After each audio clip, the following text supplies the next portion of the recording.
Here's something our servicemen may have encountered in remote settings. They have a history tracing back to the Mongol Empire of Genghis Khan, and Marco Polo was intrigued by their simple efficiency. There are portable dwellings called yurts, perfectly round with a dome on top and covered with felt or canvas, and they're really perfect for setting up in out-of-the-way places.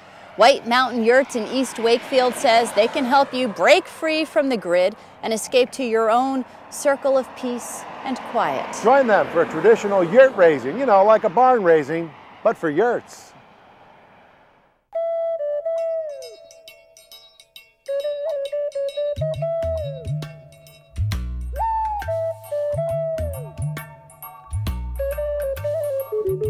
This is the baby gate. This is actually the inner wall of the yurt.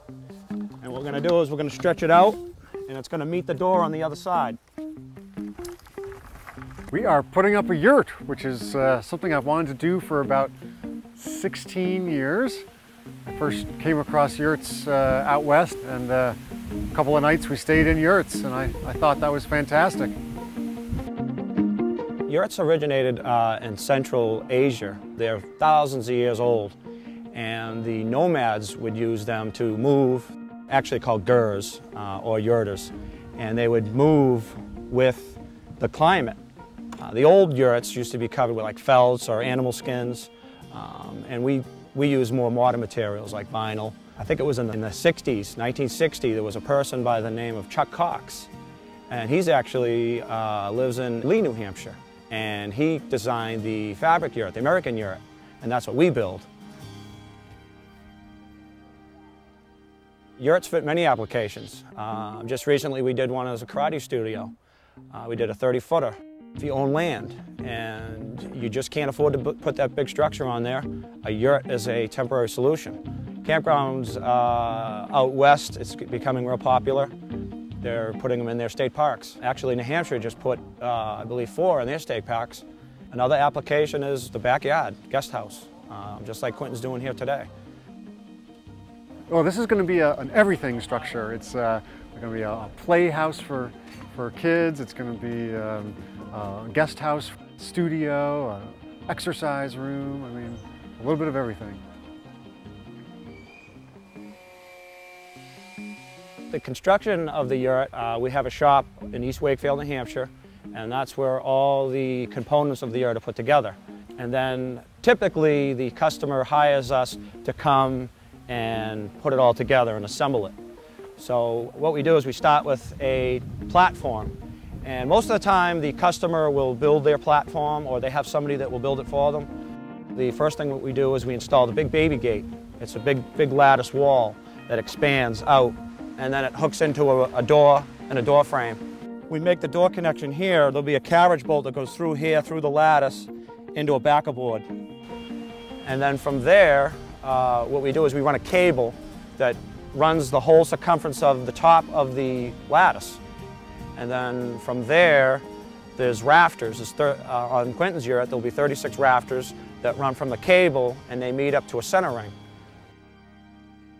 Typically, this size yurt, this is a 20-foot diameter yurt, it typically takes about 5 hours with 3 people that are skilled. It's my nephew Dale and Quentin. What they're doing is they're installing all the rafters. And if you look at the brackets up there, there's a hole at the end of every rafter, and then it fits into the bracket with the hole, and then there's a carriage bolt, a bolt that goes right through, and then there's a nylock nut that's on the end of it, and then we just tighten it up. Okay, this is the last rafter, the 36th rafter, and the next step we are going to do is put on the roof liner. This liner goes on before the roof insulation for aesthetic purposes. Conceals the view of the foil insulation. This is the outer roof that we're putting on. It's made of a vinyl material.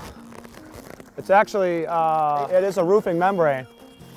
Quentin chose to insulate his yurt, so we'll be insulating it, and then we'll be covering with the outer fabrics.